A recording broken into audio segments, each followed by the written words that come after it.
Well, hello everyone. My name is Dr. Dawn Weatherford, and I'm here to introduce Dr. Mel Goodale to our first of 2025's One World Cognitive Psychology Psychonomic Society seminar series.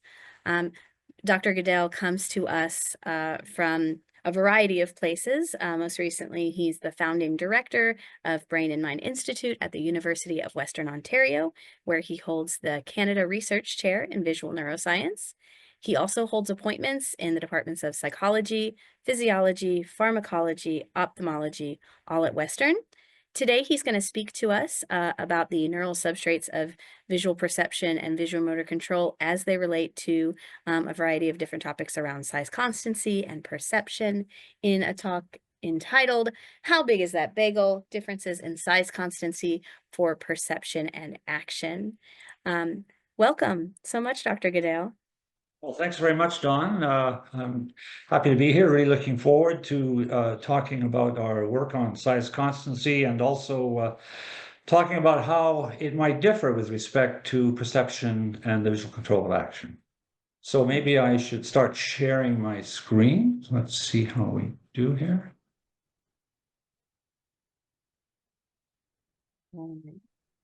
So as Dr. Goodale puts that up, we will be receiving questions and answers in the Q&A down at the bottom. To the extent that you have a question along the way, feel free to ask it, and then we'll have a moderated question and answer session towards the end where I'll read that information and or allow individuals to use unmuted mics. Otherwise, I'm going to go ahead and turn myself off, and welcome to the show. Well, thanks very much again, Dawn, and let's get started. Size constancy. Well, size constancy is the ability to perceive the real world size of objects despite changes in viewing distance. And in fact, it's quite remarkable. It's really a miracle that we can make sense of anything when we look out at the world because of the kaleidoscope of images that are crossing our retina at any one time. And as we move around, objects change their image size on our retina. And yet we continue to see objects as being the correct size that they are, the real world size that they are.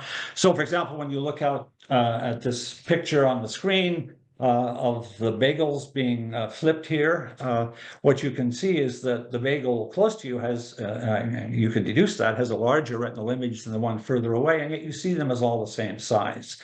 I might add, for those of you who care, that these are Montreal bagels, not New York bagels, which means that they're a little crispier, a little sweeter. They're cooked in a wood fire oven rather than a conventional one.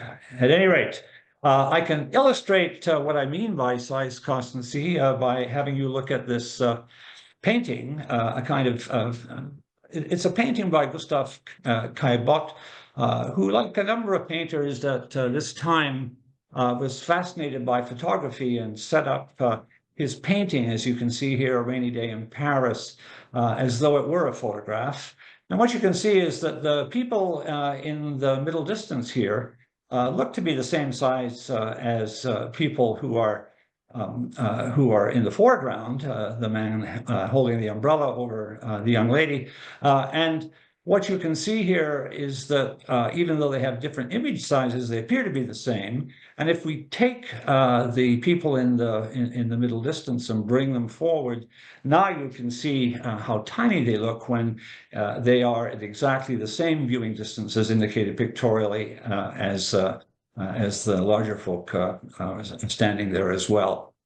So size constancy, you might think, I mean, you know about the size of people, that's all it's about, it's familiar size. But in fact, size constancy doesn't depend on familiar size. Familiar size is certainly a cue, but it doesn't depend on it.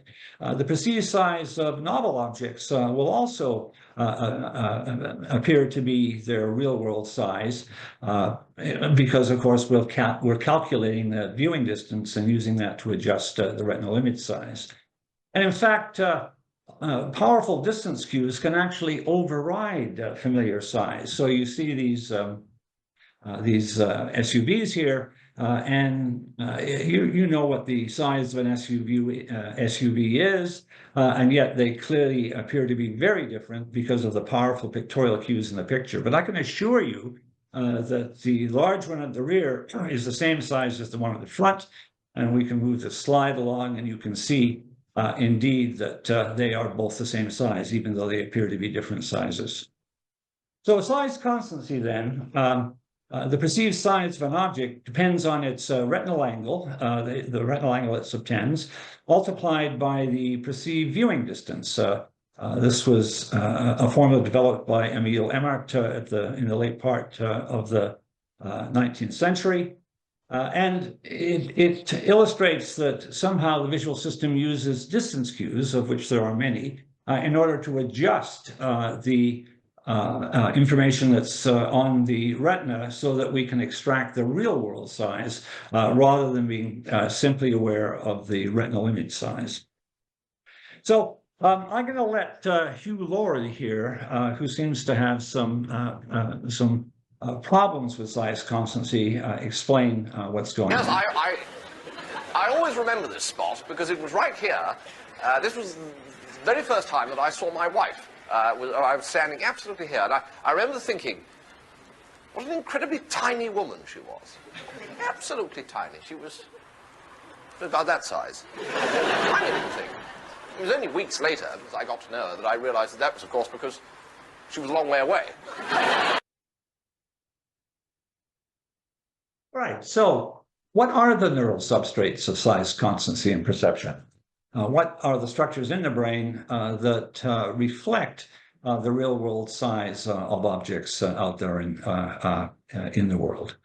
One candidate and one structure that our lab and others have been looking at quite a lot is primary visual cortex, seen here at the back of this slice of the brain. We can really ask what the evidence is that V1 might play a role. Some of the earliest work was done in fMRI by Scott Murray and in Dan Kirsten's lab at the University of Minnesota, Minneapolis, using the Ponzo illusion, in which subjects in the magnet were asked to look at the ball here, the checkered ball, when it was apparently far away in this Ponzo illusion, or closer here. What they did was to look at activation in V1, in primary visual cortex.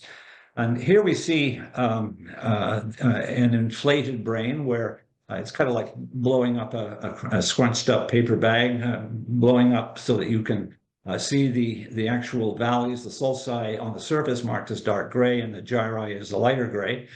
And along here, marked in yellow, is primary visual cortex, or V1. So the first thing that Murray and Kirsten did was to map eccentricity in V1, because of course the visual field is laid out retinotopically, and it extends in such a way that the fovea is here in the rear of the occipital cortex along this calcarine sulcus. And as we move along, it becomes increasingly peripheral or more eccentric. And so therefore, one would reason that if a ball placed in the Ponzo illusion actually appeared to be bigger, and that was reflected in V1, then you should see the corresponding activation along that line, so that if it appeared bigger, it would extend out to the area marked 5 here, and smaller, it would be confined to 1 and anywhere in between. So what did they find? Well, what they found, as you can see on this graph over here, where this is the fMRI signal, this is the eccentricity, that the one that appeared larger actually showed more activation in the periphery than the one that appeared smaller, even though they were exactly the same size on the retina. So this suggests that pictorial cues to distance can actually influence the activation of signals in V1 that are related to that particular object that's seen as larger or smaller than it really is. But the problem with pictorial illusions is that there's a lot of cue conflict, and typically they're only 10 to 30% effective. I mean, one cue conflict is that although you see from pictorial cues that the man with the the blue pants is apparently larger than the one in the foreground, you also are quite aware that you're looking at a drawing, that it's a flat surface. And so what we decided to do was to use after images that can be projected onto surfaces which are at different distances from the observer. You know, an after image, if you create one, if you look at it on a close surface, it would appear to be smaller than if you look at it on a surface that's further away. And that's because, of course, it's actually perceptually stuck on that surface. And so it's basically, it's 100% effective. The after image appears to be as big as it should be if it were actually painted on a wall or painted on a piece of paper much closer to you. So an after image, as you know, is an unchanging image on the retina that continues to be perceived after the exposure to the original image has been taken away. And so I'm going to show you one now. If you're Canadian, it's a color after image. It will be a kind of patriotic experience for you. So if you focus on the little dot here for a little while I'm talking, I'm then going to bring up a white screen, and you'll be able to see, I hope, we'll see the Canadian flag. I hope you see it there. Sometimes it takes a little while to appear, but in any case, it reflects clearly the complementary color that you were exposed to. And the other thing, of course, it is a Canadian flag. This is a time in history where we're feeling particularly patriotic, and I just want to remind you that Canada is not for sale. But let's go back to the job at hand of me telling you about size constancy. So we created these after images and had people observe them on surfaces placed at different distances in the MRI machine while we scanned their visual cortex. And according to Emmert's law, then, the further away the surface on which the after image is projected, the larger it will appear to be. So I'm going to show you one now. I want you to focus on the cross there in the middle of that bright white ring. And if you have an opportunity, you can look at it on the screen, but you can also perhaps, if you have a light colored wall some distance away, project it onto that. And it should appear to be much bigger when it's on the wall than when it's on the screen of your computer. So here we go. So there's that after image stuck on the surface. It's projected onto it. And it varies according, of course, to the viewing distance of the surface on which it's projected on. So this is work that was done in my lab by Reni Splendio, who's now at the University of Trento, and Philippe Chenard, who is in Australia at La Trobe University. And what we did was to create an after image by having people look at some super bright LEDs, a ring of them here on this surface right in front of their eyes. And then after they had looked at that and the after image was created, we asked them to project it onto this surface here. Whoops. This surface here, which could be placed at different distances away from them. And that was their task, really. They had a button, and they pressed it when the after image appeared, and they let go of it when the after image vanished. And what we found was that when the after image was close to them, then the activation tended to be here in V1 at the occipital pole. And as the surface was moved further and further away on different trials, what you can see is that the after image activation spread up to the more eccentric positions in the peripheral visual field. Now, one interesting thing about after images is that they have a duration of around 8 seconds or so, which is rather interesting because it corresponds to the length of the bold signal, the blood oxygen level dependent signal that is used to measure activation in the brain when someone's in the MRI. And so that means you can actually look at it on a movie. You can make a movie of it, and I'm going to show that to you now. So those light bulbs are the creation of the after image, and they activate the brain, of course. Then the after image begins to appear, which is signaled by those purple circles. And what you can see here is that there's more activation for the one that appears to be larger on the further surface than the one that's closer. And it lasts, as I said, for about 8 seconds. There's an almost perfect correlation between the duration of the activation and the duration of the after image in individual subjects. So this suggests that this activation we see in the MR in V1 reflects the perceived size of a visual stimulus, not its retinal image size. And so this certainly indicates, although it's a correlational study, it suggests that V1 plays a role in size constancy, probably as part of a recurrent pathway involving higher order visual areas that are sending information back to V1 and somehow changing that representation into a real world representation.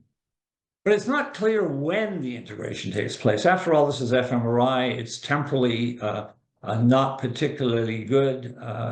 You can't really see the unfolding of events in real time. To do that, you really need to use electrophysiology, perhaps, or EEG, electrophysiology in monkeys, for example. But what's interesting is that almost all of the single unit studies of V1, of primary visual cortex, have never manipulated the viewing distance and the retinal image size.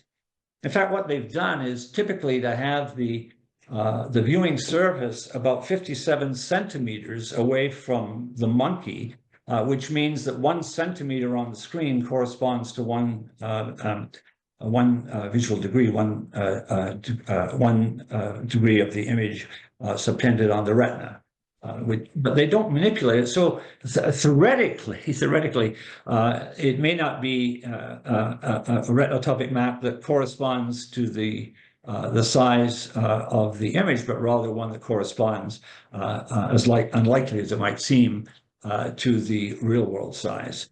And so, in order to see whether, because it's just to back up, it's possible that information could get to structures in the subcortex that feed into V1, information about distance like vergence and accommodation and so on, that could adjust the signal before it even reaches V1, or it could happen in V1 right from the get-go.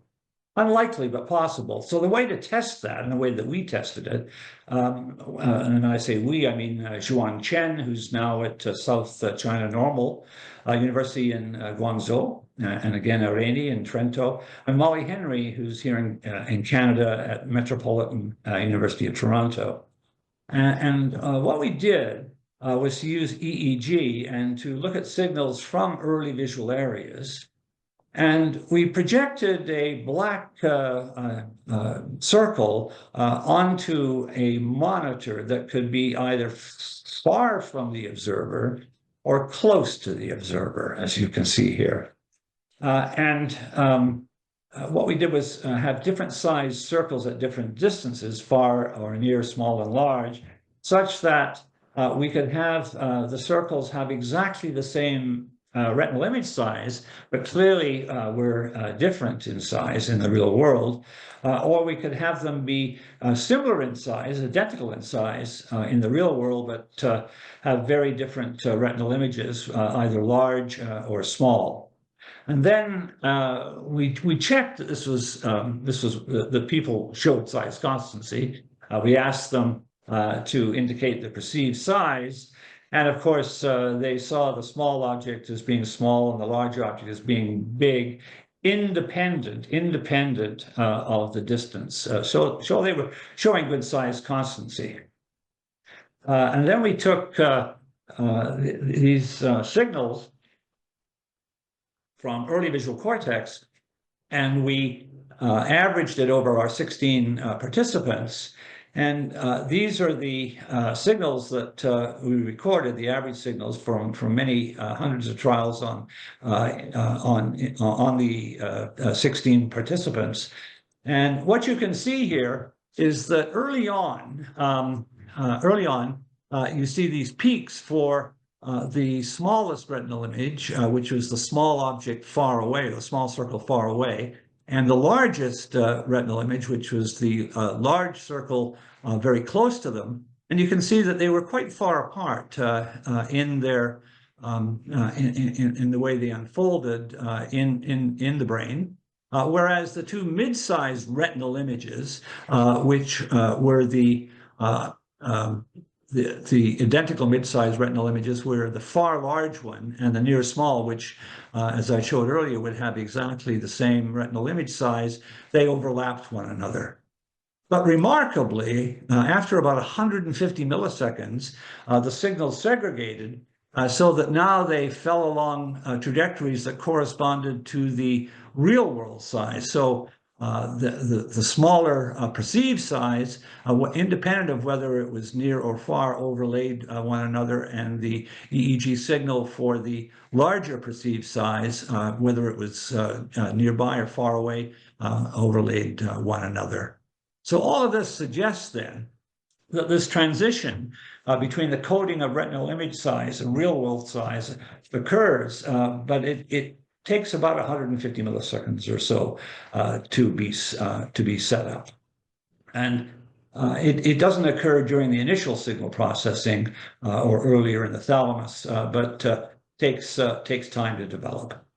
And so even though the size constancy plays out in early visual areas like V1, it's almost certainly dependent on the recurrent projections here marked in red that go back from other visual areas back to V1. And presumably that allows the visual system to bring into play all of the different kinds of distance cues that one can imagine: pictorial cues, accommodation, vergence, stereo, and so on and so forth. But what's important to realize is that we also show grip constancy. That is, when we reach out to pick up objects, our hand in flight reflects the size of the object that we're picking up. And it doesn't matter whether the object is close to us or further away, but still within reach, obviously. The opening of our hand reflects the size, the real world size of the object, not the image size. So our grasp then is scaled in flight to the real size of an object independent of its viewing distance.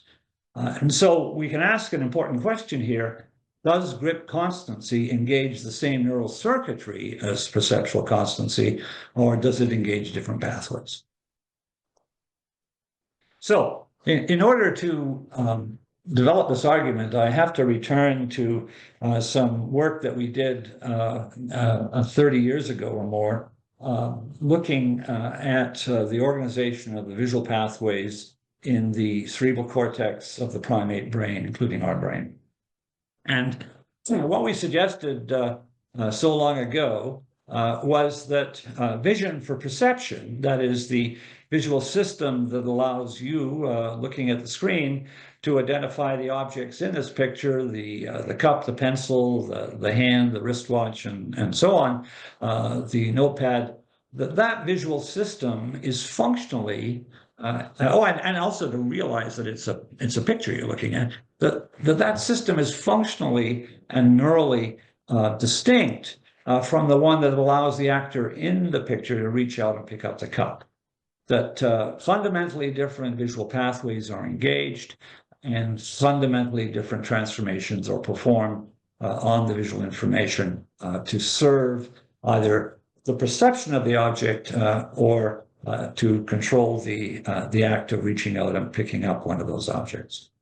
And indeed, a host of work that we've carried out over the last 35 years or more has shown that this distinction between vision for perception and vision for action can be mapped on to two very prominent pathways that leave early visual areas and project, in the case of visual control of action, through this dorsal pathway up to the posterior parietal cortex, or they project from the early visual areas down into the occipital temporal areas involved in perception. Now, this projection up into the dorsal stream puts that visual information well poised to be used for action.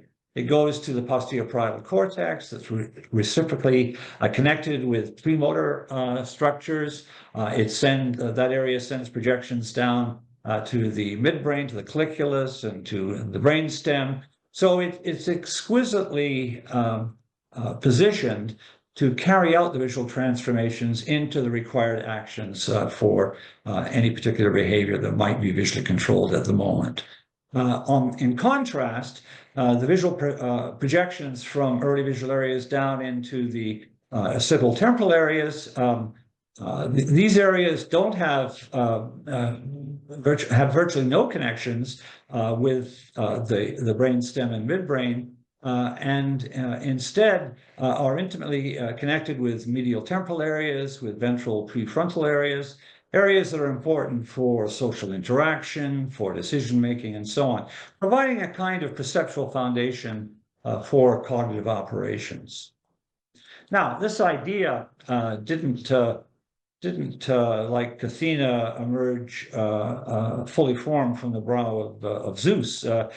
We did have a kind of Rosetta Stone that allowed us to understand what was going on with respect to these two streams. And that came from a single patient, actually, that we began to work with in 1990, patient DF, who suffered from hypoxia from carbon monoxide poisoning. She had the misfortune to be having a shower in a bathroom where the heater was improperly vented, and she succumbed to carbon monoxide poisoning.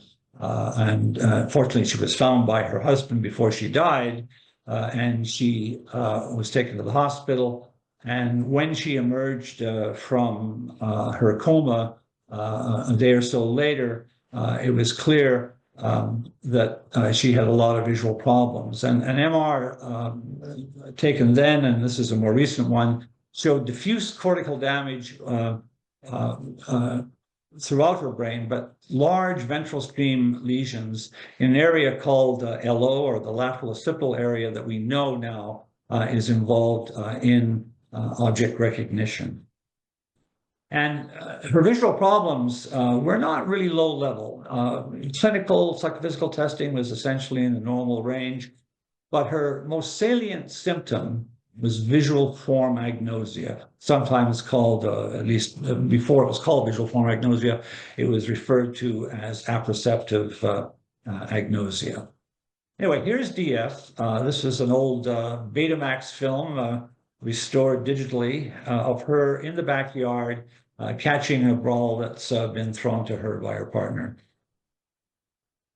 And as you can see, she does pretty well. So, how does she actually see the world? Well, if you show her line drawings like this, where visual form, if you like, is the only clue to what something is, there's no color, no texture, what you can see, well, I can tell you, rather, is that she cannot recognize any of these objects. She has no idea what they are. And it's not because there's a kind of disconnect between the semantics of the world and her visual processing.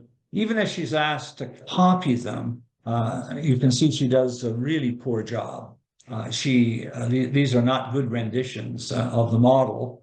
Although it's interesting to note that the sort of texture indicates the print on the open book is actually represented by some dots that she draws here.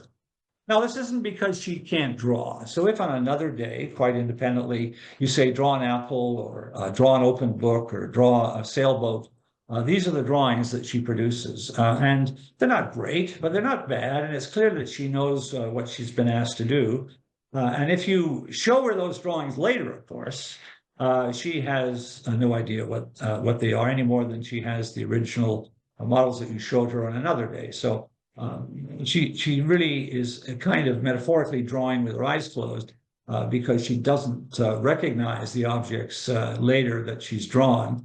And indeed, when she's drawing, if she lifts her pen from the paper, she sometimes goes back and puts the part of the drawing that she was asked to draw in an inappropriate place. So here she was asked to draw a fork, for example, and you can see that she's got that not quite connected properly. So what happens if you show her a real object? Well, if you show her this sort of Walmart special here, this cheap flashlight, she describes it. This is what she says. Oh, it's made out of metal. Is it aluminium, which is the perverse name the English have for aluminum? It's got red plastic on it. So she's getting the material properties from the surface of the object, but she then makes an educated guess. Is it some sort of kitchen utensil? Not bad, but not right. She doesn't recognize the shape of the flashlight. If you put it in her hand, of course, she immediately says, oh, it's a torch, an electric torch, which again is an English word for flashlight. So if you show her these things, which are, kind of a visual joke, for her, there's not anything particularly funny about it. She sees that it's a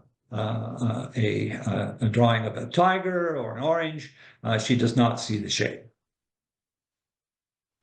What was interesting is that when we were testing her kind of informally with a pencil, and we were asking her whether it was vertical or horizontal or on the side, we were holding it up in front of her. Was it slanted? Was it horizontal? Was it vertical?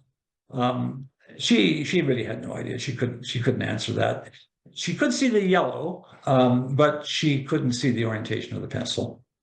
But then one day she said, let me see that. And she reached out and she attempted to grasp the pencil, and lo and behold, her hand was oriented in the correct orientation. That is, her hand somehow knew what the orientation of the pencil was, even though she didn't. Now, the editors of journals don't like such anecdotes. They want something a little more rigorous. And so we tested her with this slot task where the slot could be placed at different orientations, and we asked her to match a handheld card to the orientation or to post the card into the slot. So in one case, the matching task, she was sort of showing us what it looked like, what the orientation looked like.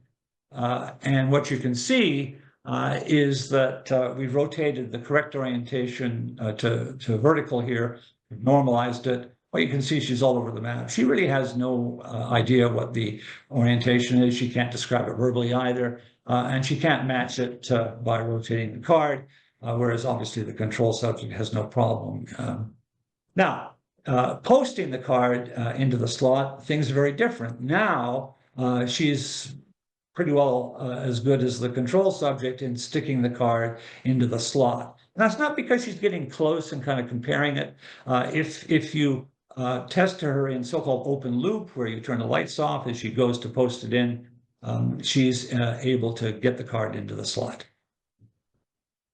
And she shows a rotation right from the get-go in the correct orientation. Not quite as good as she is when there's no visual information during the execution, but then control subject aren't as good either. So what about patients with lesions in the dorsal stream? DF had a ventral stream lesion. What about patients with lesions in the dorsal stream? Well, if you, this is nice work by Marie-Therese Pernin, and what you can see in this rendition here is that a patient with a lesion in the dorsal stream, bilateral lesions of the dorsal stream, is unable to orient their hand correctly to post their hand through the slot until they touch it, of course, and then they can scoot their hand in using tactile information. They have no problem verbally reporting what the orientation is. They can say that it's vertical or horizontal or whatever. They obviously perceive the orientation, but they can't use that visual information to control their hand movement. Now, when we reach out to pick up objects, not only do we show that our hand is in the correct orientation as we move towards it, but we also open our hand in flight so that the hand aperture is essentially matched, if not slightly larger, so it can close down around it when it's a narrow object compared to when it's a wide object. So we open our hand wider for the beaker than we do for the graduate cylinder here. And we can track this. We can have people pick up blocks, and we can stick infrared light emitting diodes on their finger and thumb. And what you can see here is that over time, if we look at the aperture between the finger and thumb, that when people are reaching peak aperture, which is larger than the size of the object, and then close down on it, that peak aperture or maximum grip aperture is bigger for larger ones than it is for smaller ones. And so we tested DF using objects such as the Ephron blocks, named after Robert Ephron, who devised these as actually pictorial representations. We made 3D versions to test patients with visual form agnosia. And they have exactly the same luminance, overall luminance, but they have different dimensions. And we asked DF to either reach out and grasp the object or to show us how big it was, rather like, like the fish I caught was about this big, just showing what the near-far distance was of the object that she was attempting in other trials to pick up. Now she was just manually estimating its size, and we tracked the movements of her finger and thumb. And what you can see is that she really had no problem grabbing the object. Her grip aperture was larger for the bigger object than it was for the smaller object in flight. But when she was asked to estimate the size, she was all over the place. And of course, she couldn't verbally describe the width either. So she really had no perception of the object's width, even though her grip aperture was clearly sensitive. And if you test patients who have lesions in the dorsal stream, you can see it here outlined in the red rectangle here in the right hemisphere, and in the left, a bilateral lesion, a woman that we tested. And we asked her to do the same thing as DF, to either grasp the object or to estimate its width. And she had no problem estimating its width, and she had no problem, obviously, verbally discriminating objects either. But when she reached out to pick up the object, she adopted this very large aperture that didn't change according to the size of the object. It was always wide. So she opened her hand wide, and then she just put it on the object, and then using tactile cues, she closed her hand around it. So, this is something that neuropsychologists love. It's the double dissociation, where we have a patient with damage to the ventral stream who suffers from visual form agnosia, who has real problems with perception, but can still use information about the size and shape of objects to act upon them. And conversely, we have patients with damage to the dorsal stream who have problems in the visual control of action, but are able to perceive the very object features that they're unable to use to guide their actions. Okay, so there's a lot of evidence for this particular division of labor between the dorsal and ventral stream. Other than neurological patients, there's work from monkeys, single unit recording. There's more controversial work looking at the sensitivity of the two systems to pictorial illusions. And of course, there's fMRI, and here you see DF's brain showing activation here in an area in the dorsal stream that's important for grasping, and showing more activation for grasping than simply reaching out and touching an object in the magnet. Okay. So, two visual systems then. But, the projections to V1, as I indicated earlier, they're not the only ones that project to the two streams. There are other projections as well. So, here's a conventional kind of boxology diagram of projections from the eye to the thalamus, and then to primary visual cortex, and then to the dorsal and ventral stream. But in fact, there are other projections as well. There's projections from the interlaminar regions of the LGN that project to areas like MT, the middle temporal area, important for motion, as well as conveying information to the dorsal and ventral stream that bypasses V1. And of course, there's projections to the colliculus and to the pulvinar. Now, there are all of these other projections as well that are important for a myriad of different tasks. And so when you take away V1, you can ask, can information still get to the dorsal stream even without V1 being there? And there are now many more publications that I'm showing here, many more studies that have shown that there are projections that go from the eye to these interlaminar regions, as I said, that then can reach the dorsal and certainly to some degree the ventral stream. There are projections that go from to the colliculus up into the interlaminar regions and then into MT. There are projections that go from the colliculus to the pulvinar and then up to MT. And there are projections, particularly in younger animals, that go directly to the pulvinar and then up to MT and then into the dorsal stream. So there are many routes to the dorsal stream that are independent of V1, which really raises the question as to what happens to perceptual constancy and grip constancy in patients with V1 lesions. So we know that V1 appears to reflect the real-world size of objects. What does it do for perceptual constancy versus grip constancy in patients with V1 lesions? And so I'm going to introduce you to a patient called MC. She is a 40, she's no longer 40, was when we tested her a 40-year-old right-handed woman who suffered respiratory collapse. She went to the doctor complaining of a pain in her shoulder. He gave some Tylenol, but it turns out that she had referred pain from some kind of respiratory infection. Her blood pressure plummeted, and she developed because of a lung infection, and she went into a coma for a couple of months. And during that period, she suffered a stroke, which left her with a very large bilateral lesion in early visual areas. And she's completely blind in static clinical perimetry, although she can perceive moving objects and can even report the presence of large static high contrast stimuli. But she can't use that information to move around very well. So these are her lesions. Those of you who have ever seen scans from patients with lesions will realize they're very large.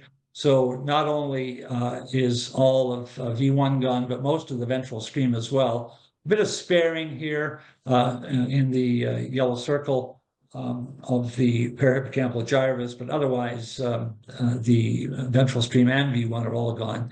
And with this view, we can see a bit of sparing of the far periphery of V1, perhaps even the prostriata, an area just abutting V1 in the area representing the peripheral visual field. And there's even damage in the right hemisphere in the dorsal stream. So this woman has very large bilateral lesions, and here she is.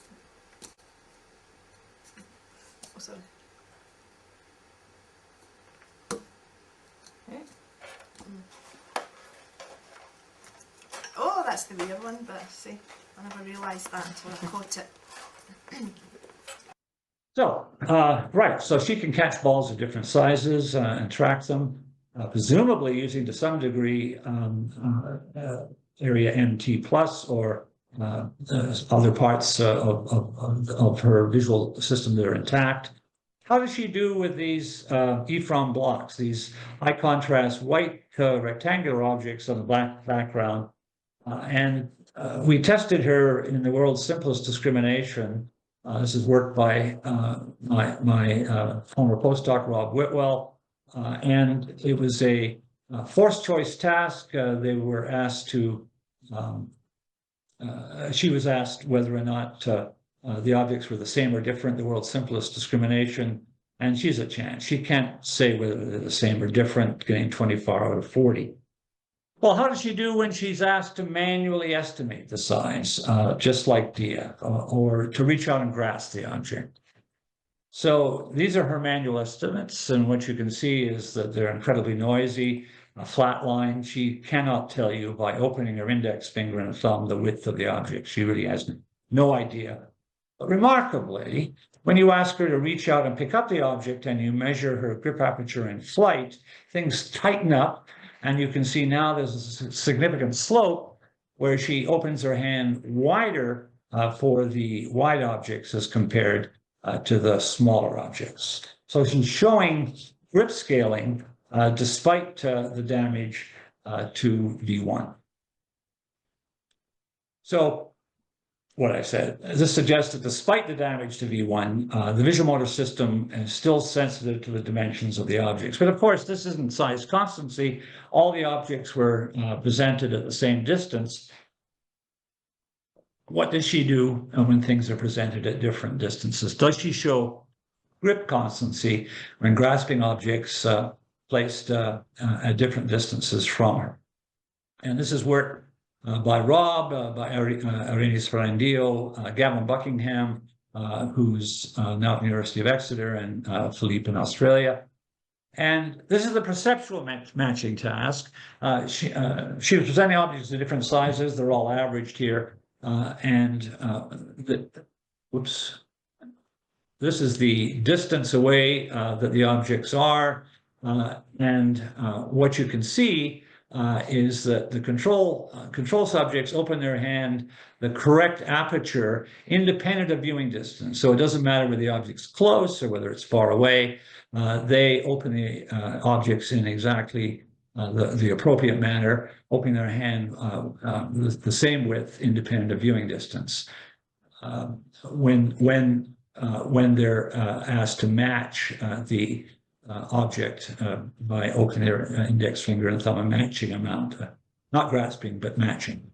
When MC is asked to do the same thing, what's interesting is that she appears to go to a default in which the object which is closer, which would have a larger retinal image, she judges being larger than the one that's further away, which would have a smaller, less bright visual image. So she is unable to show size constancy. She shows no size constancy, whereas the controls have no problem. Now, what happens when she is asked to reach out for the object placed at different distances? Well, she's like the controls. She opens her hand the right amount, independent of viewing distance. So this really does suggest that grip constancy continues to be displayed in the absence of V1, whereas what happens to perceptual constancy is that V1 V1 lesion disrupts perceptual size constancy clearly in this patient. This is our visual abstract that we put in the paper. So grip apertures reflect the real world size, whereas the estimates reflect the retinal image size. So this suggests then that projections from the pulvinar, or perhaps from the interlaminar regions of LGN to the dorsal stream via MT, that bypass V1 could compute the shape and size of goal objects, not just in her brain, but where V1 has been damaged, but presumably also in ours. So when I say we, James Bourne and I, who was then at the University of Monash, she's now at NIH, we decided to look at grasping in an animal model where we could see whether or not the pulvinar was important. And the animal that we used was this primate, the common marmoset. Here you see the marmoset reaching through a hole in a holding cage, picking up pieces of papaya that can be cut to be different sizes. And I'll show you a little movie of a slow-mo movie of the marmoset reaching out to pick up these pieces of papaya. And we track the opening of their hand on this graph over here. And what you can see is, like humans, they reach a maximum grip aperture and then close around the object using a whole hand grasp. They don't show a precision grasp. So we have evidence then for grip scaling in the marmoset. They open their hand wider for wider pieces of papaya than they do for smaller pieces of papaya. And then if we study marmosets that have lesions in the pulvinar, what we can see, these are marked in red, that they routinely open their hand much wider than do the control marmosets, or the control side in a marmoset with a unilateral lesion. Rather like a patient with optic ataxia with a dorsal stream lesion who is unable to use visual information to scale their grip aperture and simply reaches out and then grabs the object using tactile information. So here's a little movie of a control marmoset and a marmoset with a pulvinar lesion. And what you can see is that the marmoset with the lesion in the medial part of the inferior pulvinar, which receives input from the colliculus and which also receives input from the eye, that animal has a much larger grasp, like an optic ataxia patient. So, could this be happening in MT? Well, for that to happen, she would have to have, in MC, she would have to have MT intact. And what we can see here, even though it's on the very edge of the lesion, we see robust activation in both hemispheres in MT to objects that are moving versus objects that are static. And so because that structure exists, it could convey information into the spared dorsal stream of MC. And indeed, when we do fMRI, when she's using her right hand, we see activation in this area AIP, the anterior interparietal sulcus, which we know in the monkey is important for grasping. It shows activation in MC's brain for grasping versus reaching, simple reaching and fixation on the object. When she grasps it, there's much more activation in this region. So, just the summary so far, the sexual size constancies then depend on reentrant processing that involves V1, but grip constancy isn't mediated by these same processes and appears to depend on projections to the dorsal stream, the posterior parietal cortex, that are independent of V1. But you know, vision isn't the only sensory system that can calibrate size constancy that can calibrate grip constancy. Because of course, we hold things in our hands, and that information about where the object is in space that's in our hand is important for control and grasp with the other hand. So that if you imagine holding, for example, a big lollipop, and you wanted to actually touch the sticky lollipop, you could reach out and grasp it, and the opening of your hand would be scaled to the real size, because you would have theoretically information not only from vision, but also from proprioception, which you might even be able to use in a far periphery where vision isn't all that great. So we decided to test this. So perceptual size constancy then operates for stimuli well beyond our peripersonal space where we grasp things, often many meters away. And so you might expect that the computations underlying grip constancy could make use of this proprioceptive information between the hands, whereas this might not be the case for perception. So what we did was construct these lollipop-like things, which were objects of different sizes resting on these pedestals here. This is work by Juan and Chen and Arenas Brandio. And we made them so that they could glow in the dark. And so information would be just available, as we'll see, about the retinal image size, but there would be very poor distance information. And we contrasted, although we presented lots of different sizes, we contrasted the 25 and the 50 centimeter wide spheres, and we tested them at different distances, 3 different distances, either holding the pedestal, as you see here, while they reached out and grabbed the glowing ball, or in the ball when it was visible in where all the visual cues were available, or when their hand was simply resting on their lap, not holding the pedestal, where they would have no proprioceptive information from the left hand about the position of the glowing ball. So here we see a participant in the task grasping the object.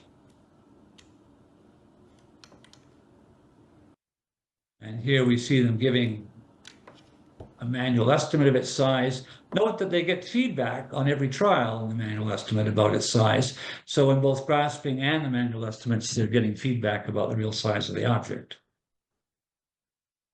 The viewing conditions were, of course, full binocular vision in the light, or we used pinhole viewing. Now, with pinhole viewing, where people look through just a little pinhole, that essentially eliminates all distance cues. They can still see the glowing ball, but they have no vergence cues from their eyes converging. They have no accommodation.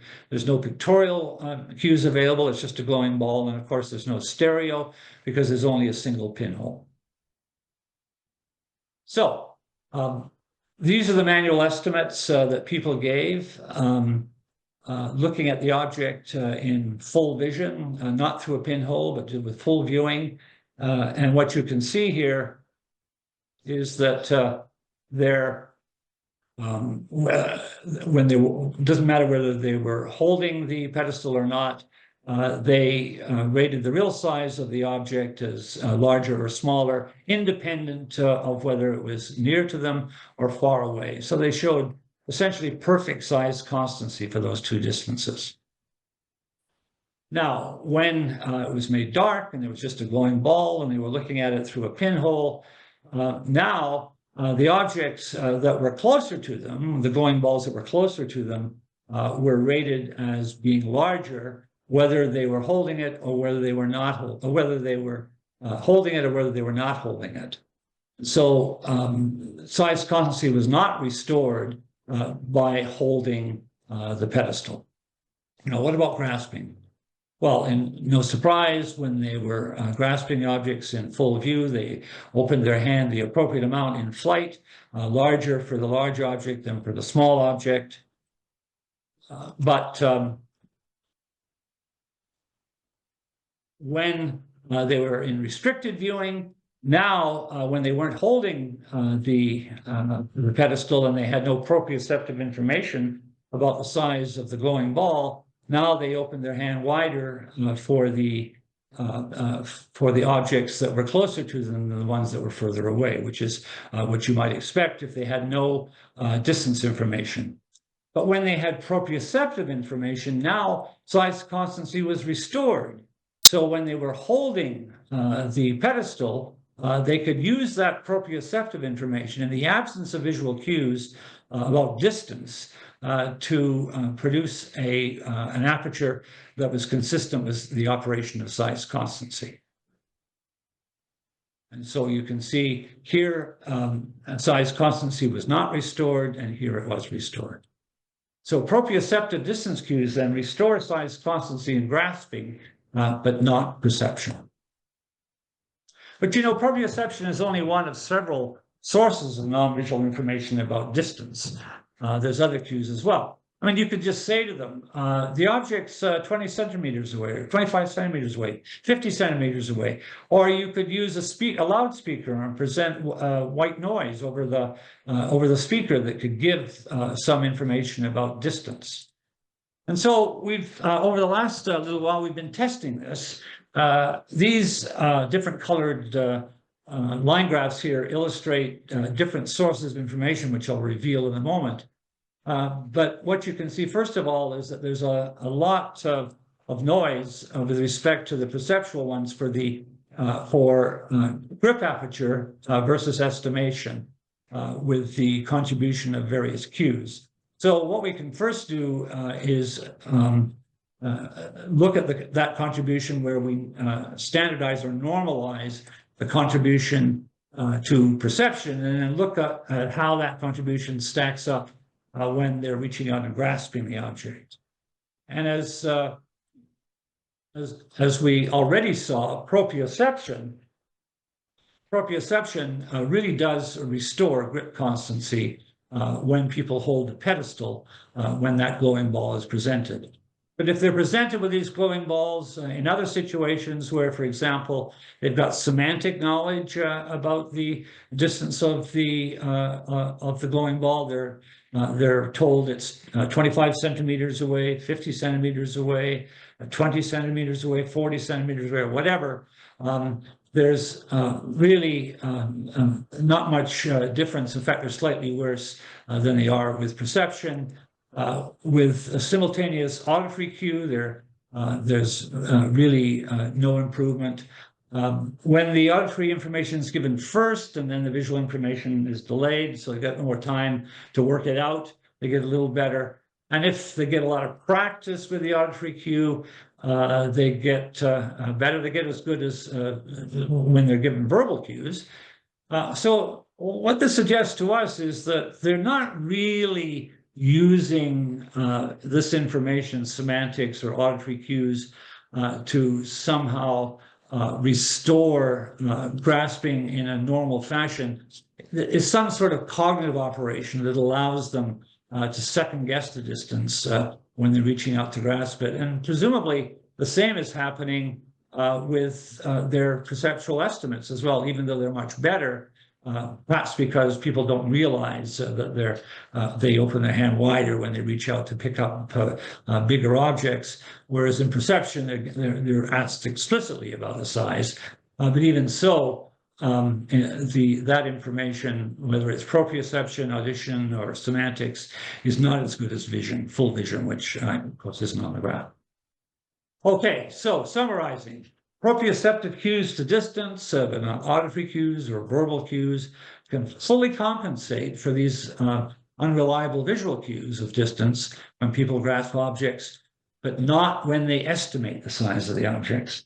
But, it also has implications for theories of multisensory integration, which is a big topic these days in perception. And it's been a fundamental principle in these theories that multisensory integration depends on the weighting that one gives to the reliability of the sensory cue. It shows, I think, our studies that it isn't just the reliability, it's also the task, because cue weighting also depends on how accessible the cue is to the neural system that's mediating a particular behavior. So, taken together, I think, all of this evidence, I hope you'll agree, suggests that perceptual size constancy and grip constancy are mediated by quite separate neural networks, with the former one, perceptual size constancy, depending on V1, but not grip constancy. So that's my bottom line.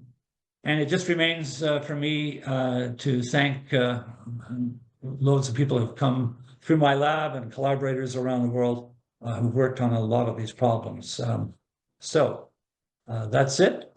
Thanks very much for listening. I hope it's been clear, and I'm very happy to take questions.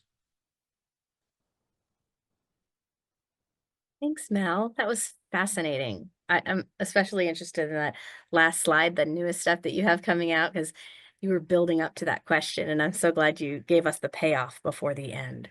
So we have a couple of anonymous questions in the chat, which I can read to you. I think some of them you addressed in the interim summary, but perhaps reiterating because they came in as you were speaking.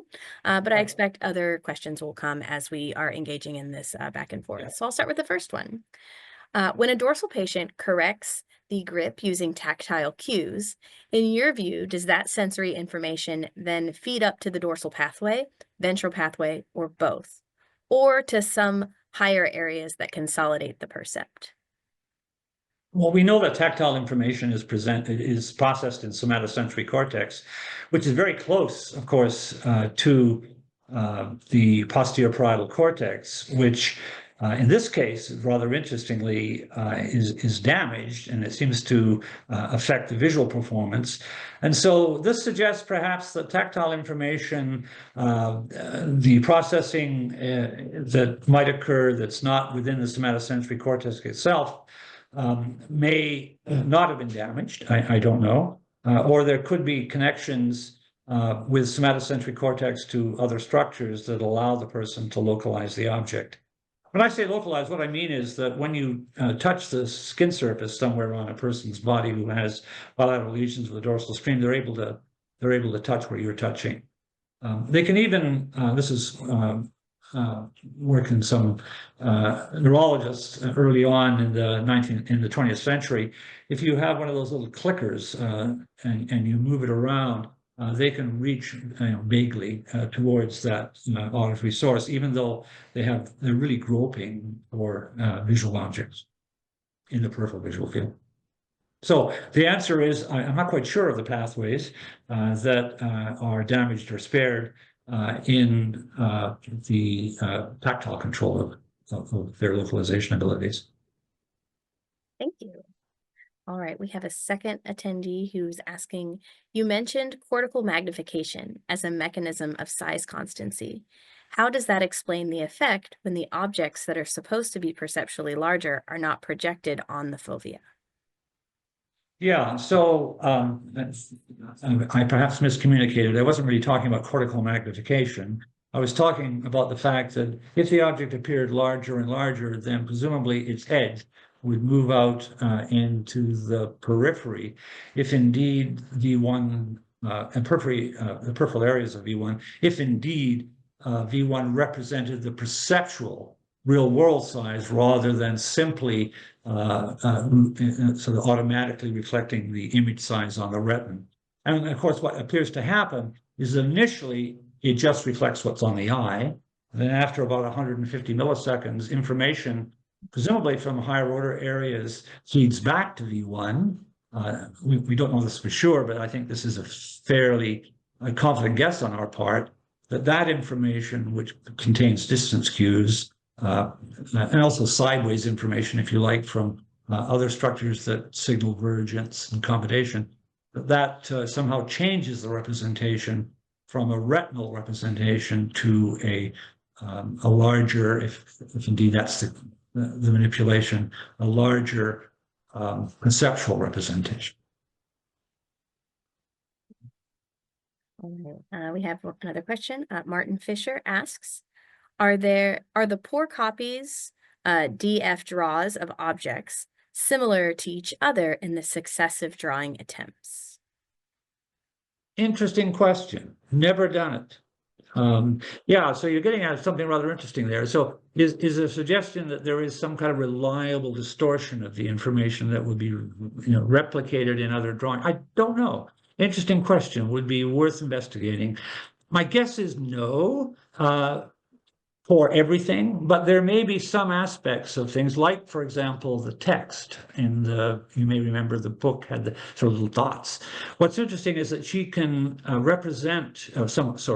she can report texture far better than she can report orientation or shape of objects. So some aspects of drawings I would expect would be duplicated, others not. The only other thing I can say is that we have tested her. It's a paper in perception led by Philip Servos. We tested her with real objects. Real objects looked at monocularly. Real objects looked through a color filter, a color slide of a real object, a black and white slide of a real object, always the same objects, or a line drawing. And we did that with the same distance and the same object. And basically, with real objects, she was better than she was with line drawings, presumably because she can use material properties like the color and so on to identify the object. And she got progressively worse, so that she, I think, out of 150 objects, she identified about 11 in line drawings. And that was things like grapes, where there was a duplication in the drawing of the shapes of the little grapes. And so again, there was a kind of texture cue there that she might be able to use. Mm-hmm. When you say progressively worse, are you meaning within the same trial, or just as? Sorry. So that if we gave her all of those different categories of the way the object was depicted, and we gave them to her randomly, and we recorded her reports. We asked her to guess what it was and describe it, but her when they were real objects, particularly vegetables and fruit, she was basically, I think out of the 11 of the ones that she got right, I think 10 of them were fruits or vegetables, where clearly the texture and color of the object, like broccoli versus an eggplant, are diagnostic. That's an interesting question. It connects to mine, but I'll ask this other question from an anonymous attendee first. Okay, so from a developmental perspective, do you imagine that size constancy and grip constancy develop at different rates, in part because of the ways in which they utilize V1? Very good question. My guess is yes, that they would develop at different rates. And there's indeed evidence, accumulating evidence, that the dorsal stream, at least in baby monkeys, develops earlier than the ventral stream. That is, it becomes more heavily myelinated and so on ahead of the ventral stream. So it looks as though the dorsal stream might go online earlier than the ventral stream, which I think is a lesson for some developmental psychologists, because what it might mean is that when they are used, because babies can't talk, they use things like them reaching or grasping or doing things with their hands, or even eye movements. One has to be careful. Preferential looking, it doesn't fall into that category, but there are other things that people use where they're confounding a possible visual motor control output with perceptual report, right? So I think you have to be careful. Nice. Well, I had a question about your last slide, and as it relates to a larger comparative framework, given the work that you've done with marmosets, which, by the way, I've worked with marmosets. That is incredibly challenging work. Good for you and your people. Well, not me. It's all on James. James is an amazing surgeon, and he was, and he had a graduate student, Dylan Fox, who was a marmoset whisperer, who could get these marmosets to do anything. So, man. yeah. Maybe we need to talk. But yeah, so in one of your slides regarding like estimation versus grasping and these different contributions of different kinds of stimuli, like obviously it stands out to me, this idea that there's these divergences that, around, basically when you have, I'm looking at the slide that you had, but it was labeled in yours and I don't see the labels here. Oh, it's because you have to put it in. Yeah, can you put it back up? I can put it back up. Absolutely. So that everyone can see what I'm talking about. Yeah. I have the insider knowledge. Yeah, I'd appreciate your input, because this is very much a work in progress. Okay, hang on.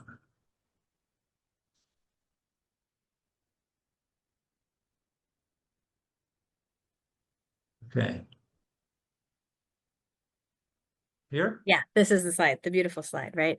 So then, when we think about the comparative framework in which you might place this with respect to proprioception versus like semantic knowledge or auditory training, how might you contextualize this work for estimation versus grasping within, the idea of perhaps humans being fundamentally different than marmosets in a variety of ways, and other types of contributions that we may see have preferential sparing or contributions on the basis of their kind of shared experience beyond humans? Like, to what extent might that be? Yeah, well, I mean, relevant? clearly, this semantic stuff without some very special training is not going to work with marmosets, right? I mean, it's no. no. But yeah, auditory information. Are you asking, would other species like marmosets or bats or animals that have, say, really acute hearing, would they be able to use auditory information? And almost certainly, yes, I would say. We've done work with human echolocators, for example, who are like bats, but they use things that are in the audible range, of course. They click with their mouth, and that activates V1. And also they show a kind of spatiotopy, so the echoes for objects that are on the left activate right V1 and vice versa. So I don't know whether I'm answering your question. No, I mean, yeah, it's kind of just thoughts that I had as, again, a larger evolutionary framework that I think you were building. Yeah. I think the organization of the visual pathways controlling visual motor controlling movement. I'm going to get myself out of this. Mm. Yeah, that's better. I can talk better when I can see somebody. It's I must say, it's very disconcerting giving a talk to the middle distance rather than to a living, breathing person. That there's clearly going to be differences that are in the organization of the brain that are shaped by the particular ecological niche that an animal lives in. That's clearly going to be the case. And in another talk I give, I emphasize the fact that I think vision didn't develop initially as a system for representing the world. It evolved as a system for the visual motor control, distal control of movement. I mean, there are animals like euglena, creatures like euglena, a single-cell organism that manufactures food from sunlight that has a little flagellum. And it changes its rate of the flagellum depending upon whether the pond is light, the part of the pond is dark or light. So if it's dark, it moves its flagellum a lot, which haphazardly gets it into sunlight or not, and then it stops moving its flagellum. And so you're not going to talk about perceptual representation or anything like that. And the same is true if you move up into vertebrates and indeed into us. There are all of these structures, these things that project from the eye, pathways from the eye that go to the brain that never go to the thalamus or even the midbrain. They go to the accessory optic tract, or they go to the suprachiasmatic nucleus. So they control our circadian rhythms to the light-dark cycle. They control our posture visually. They got cells in the AOT, accessory optic tract, have whole field sensitivity, so that when you sway, that's a signal to adjust your posture. And these things, I think, have been around for a long time, and their emphasis and their design and their engineering implication. Is that right? No, that's not right. I'm having an old man's problem here, searching for the right word. But the way in which they are realized will depend very much on the demands of the particular environment in which they're living. All right, so we've had a couple more questions come in the Q&A. So Michael Russell is asking a two-part question. So I'll start with the first part, let you answer it, and then give the second part so it's not overwhelming. If I'm understanding your presentation correctly, and feel free to correct me, it seems you are proposing that perception and action involve two different pathways. However, if we are misperceiving the world, how is it that we are capable of accurately acting? Right. That's really interesting. I think it's because the transformations occur differently, and also there's different deployments of attention. So that, for example, work that I did with Zvika Goodale in Israel, in Ben Gurion University, where we have objects that are presented in the context of a traditional ponzo illusion, the railway illusion. So you have an object that people are being asked to pick up. And you can actually make it so that the object that is physically smaller appears larger, because ponzo illusion is quite powerful. You stick an object up at the distal, converging end, and it could be smaller than the other one, but it looks to be larger. And so you can ask whether grip aperture reflects the real size or the illusory size, and it reflects the real size, not the illusory size. And so that suggests that different transformations are being performed. And it may mean that the visual system that controls grasping is very laser focused on the dimensions and spatial location of the object and is kind of contextually blind, doesn't take into account, except for an obstacle, other things in the array. Whereas perception, of course, is keenly aware. And of course, in perception, the real size of the world doesn't matter as much.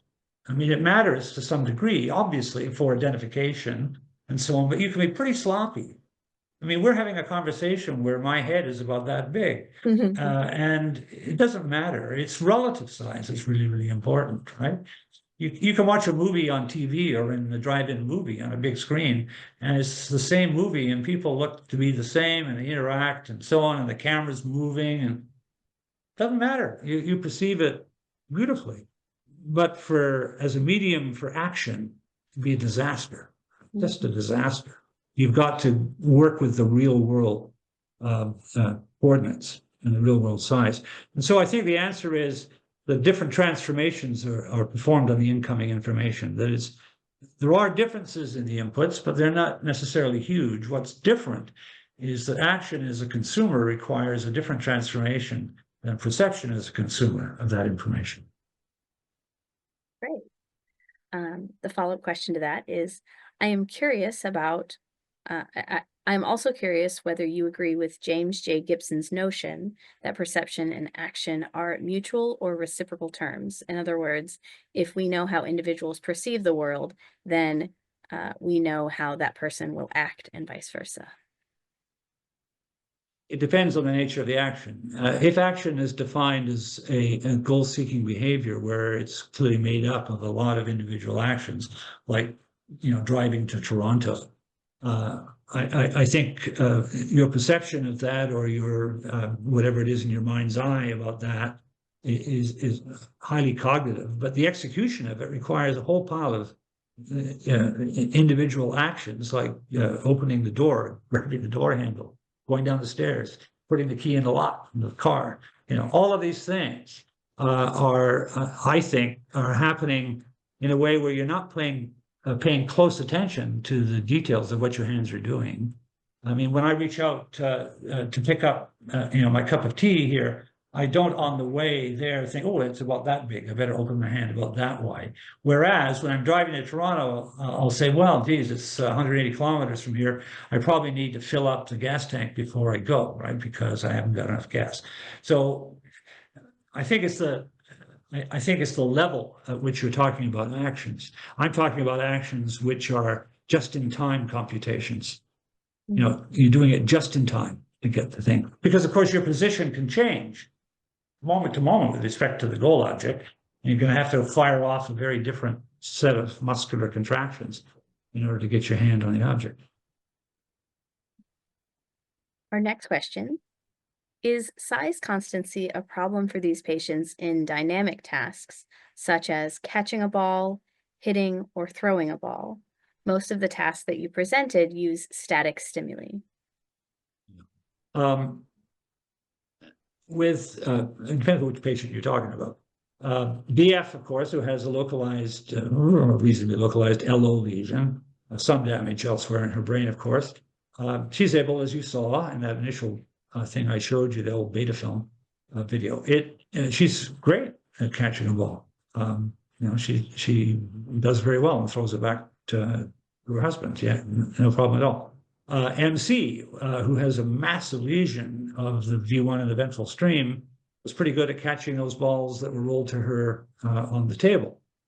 And so I don't know quite where I'm going with the answer here, but patients with dorsal stream lesions typically will have real problems catching balls. They're like a classic balanced patient who has a bilateral posterior parietal lesion, basically is groping. Now, in the fovea, central vision, they're often better. They're able to reach directly towards the object, but they won't scale their grasp. And they'll often adjust it sort of willy-nilly through flight when they're trying to pick it up. So catching a ball is a real problem for them, just as reaching out and touching an object is. Arndt Bruder asks, have you tried testing grip constancy, both in judgment and reaching, for after images projected to different distances? No, no, I haven't. My guess is that grasping an after image would be rather like grasping a 2D object on a screen. And when you do that, you're basically pantomiming. That is, the dorsal stream appears to require a situation where there are real objects with depth structure. You could grasp an object that way, but there's a number of things about that that look very different from a normal grasp to a 3D object. So an after image would be a 2D object, right? And it would be also not very, it would be evanescent. I mean, it would go. So my guess is you'd be kind of like pantomiming. And what's interesting about a lot of pantomiming is that, for example, when you reach to a real object, you open your hand wider than the object so that you can grab it, like so you can get your fingers on one side and your thumb on the other and pick it up. When you're grasping a 2D object, you don't show that over grasp. You just sort of reach like that towards the edges of the object. So it's a very different kind of thing. My guess is you'd be using very different. I'll back up. Actually, paradoxically, when a patient with bilateral lesions of the dorsal stream, this is not my work, it's work by my colleague David Milner and Eve Rossetti and others, when they reach for an object in real time, of course, they don't show very good grip scaling, and they also don't always go directly. They have a lot of problems going directly to it. If you delay it, so you show it to them, and then they do it afterwards, and then they're relying then on some kind of perceptually laid down memory of what they saw, not the kind of just-in-time computation. They actually do marginally but significantly better when they're reaching after a delay, which suggests that 2D objects, delay, reaching, these things, I think, are kind of moving into more perceptual control than just-in-time automatic visual motor control. Just a question after that. Does work with like virtual reality also suggest the same kind of relationship of over peaking to get to the? Yeah, there's some interest in that, and some papers by Zvi Goodale, who've done this kind of thing. And typically, I'm not fully up on this literature, but with haptic feedback being something that's kind of absent in a lot of VR these days. It's not all absent, but sometimes you get that jitter, but you don't get that real feeling of the object. It's often it doesn't look like real grasping. Now, we have done versions of VR in some old papers. I once supervised an engineering student, and what she did was to build this kind of computer version of the Hills and Gottlieb viewing technique, where in that technique you have people look into a mirror that's horizontal and stuck up here, which they can't see as an object. And underneath the mirror is a real object, so that when they reach under the mirror, they feel an object whose virtual image is in exactly the same place as the real object they're reaching. So we made a computerized version of that where we had a robot arm that, like a butler, that presented objects to people in different places, and they reached for it, and there was a virtual image above that corresponded or not to the object below. And we found those grasps were pretty good. That it was like open loop grasping. As soon as they started to move, the object went away. It was dark. And they reached out to grasp it, and they showed normal open loop grasping, which is usually scaled and looks pretty good in that virtual reality setup. But those things are not routinely commercially available, so people don't do that. Nice. All right, we have another question from an anonymous attendee. Do grips with dorsal sparing adjust due to potential consequences of grasp? like grabbing a full cup of water using grasp around the cup versus a claw grasp around the rim of the cup? Or Great would you question. need ventral to do as well? You need ventral, right? So, uh,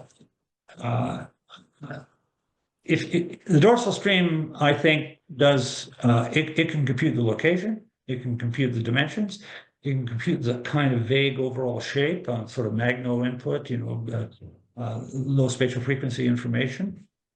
But things like the fragility of the object, the friction coefficient, the mass of the object, and the changing mass in the case of a drink that's being drunk, all of that, I think, depends upon ventral stream and cognitive apparatus. You have to learn that. You have to learn that things that look like steel way more than things that look like polystyrene. Right? I mean, you learn that, and you apply the appropriate grip forces dependent upon that learning.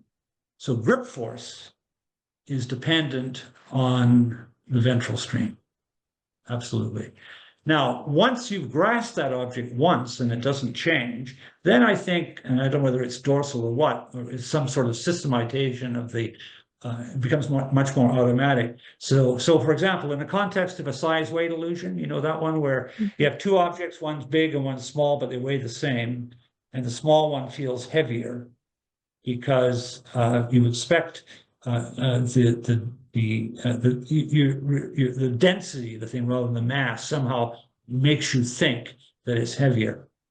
The first couple of grasps reflect that fact. So the forces you apply to the small one are initially too light. You're not enough force, light force, and then you adjust over trials. And after about 3 or 4 trials, you apply exactly the same force to both the big object and the small object when lifting them by handles. But the size weight illusion persists. You still think the small one weighs more than the big one, even though you're applying identical forces to both.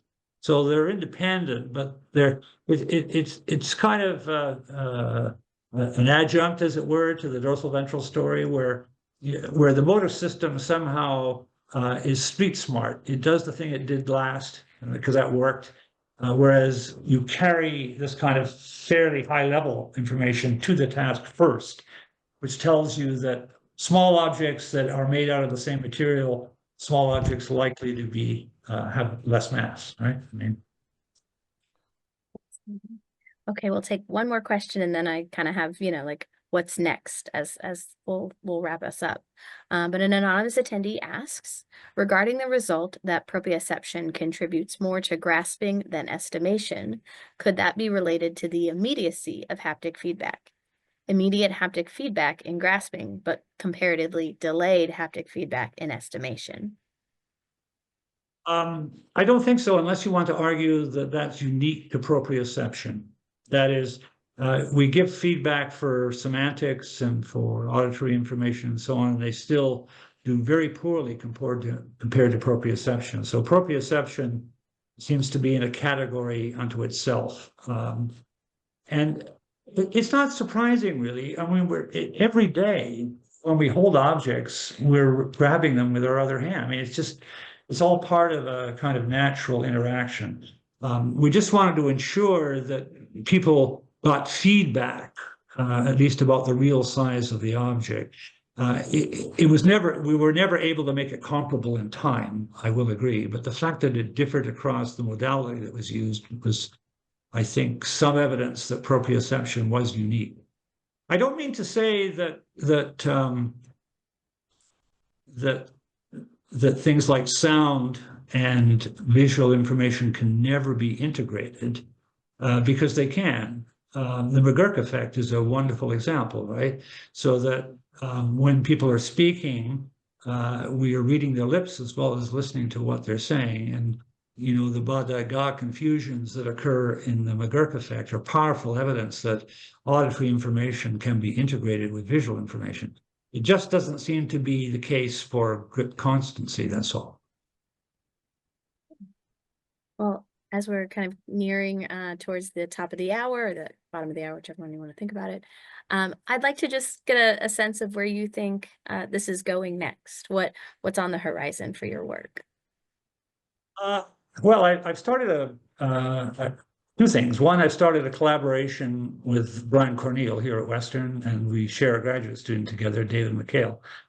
And so we're very interested in a phenomenon that occurs in the muscles when people reach out to touch objects. So if you have an aiming task where as soon as the target comes on, you reach out and touch it with your finger, for example, and you record from the pectoral muscles, which control the arm, one of the muscle groups to control the arm, you see a signal in the muscles. It's an EMG signal. You can do it with recording in a very brave graduate student with a needle into a single muscle fiber, or you can do it from surface EMG. And what you find is that there's a signal there that is linked to the stimulus coming on. It's a stimulus locked response. It's locked to the stimulus. Its latency is always the same. It's around 80 milliseconds to 100 milliseconds. It depends on the individual. And it's not correlated, its latency, with the response. The voluntary response of pointing has its own latency. So there's a signal in there. And the amplitude of that signal, the bigger the signal, that initial signal that's locked to the stimulus, the faster the voluntary response.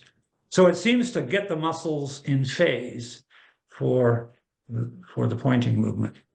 And what we've noticed, and we have a paper now that's about to be submitted, is that when you know these automatic actions that when people, you've got a target and they're pointing towards it and it suddenly jumps to a new location, and it's very hard to stop correcting. You even if you're told that when that jumps, I want you to stop. Mm-hmm. You keep going, oh darn, you're drawn by that stimulus. You can't help. Not every trial, but you have real problems. And so two things. One, we found that there's a very potent stimulus lock response in the muscles, and when you make a mistake in a task where when it jumps, you're supposed to stop, you get a bigger stimulus lock response, as though it drives that mistake. So we're playing around with that. So we're trying to get into these. We believe that this is a signal from the midbrain, nothing to do with the cortex. It's too fast. It's within 80 to 100 milliseconds. The signal can never go all the way up to the cortex and down to the muscle in that time. So we think it's a collicular reticular formation pathway. So that's one. And the other is this is working again with my colleague in Israel, Goodale. It's looking at faces and how we make judgments about things like age in particular. Age is a very important social variable. I mean, and what's interesting is that we make routine mistakes. And one mistake we make is that when people smile, we think they look younger. But if you run a psychophysical experiment where you present people at different ages smiling or neutral, and you never present the same person either smiling or neutral to the same person, so you do a between comparison, so their belief cannot infect their judgment, then you find smiling people look 2 to 3 years older. And that's because of the wrinkles that form around the eye. We've tested this by masking faces and so on.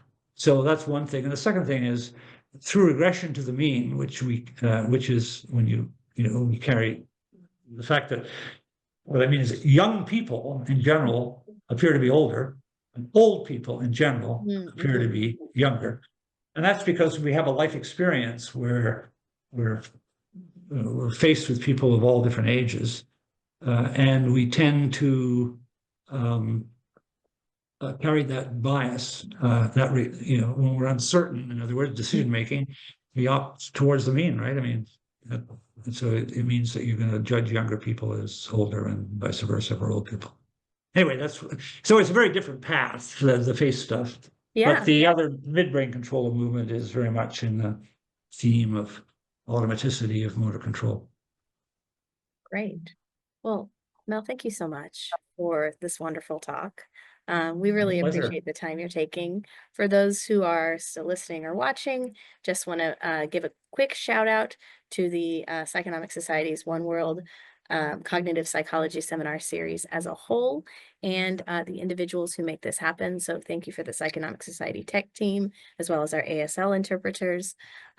Be on the lookout for more. I misspoke at the top of this to say that this was the first of 2025. We had one in January 2025 that will be up within the week as a recorded video if you haven't had the opportunity to watch it. And then we have a wonderful lineup throughout the first half of 2025 for everyone to look forward to. So thank you so much. We hope everyone has a great day.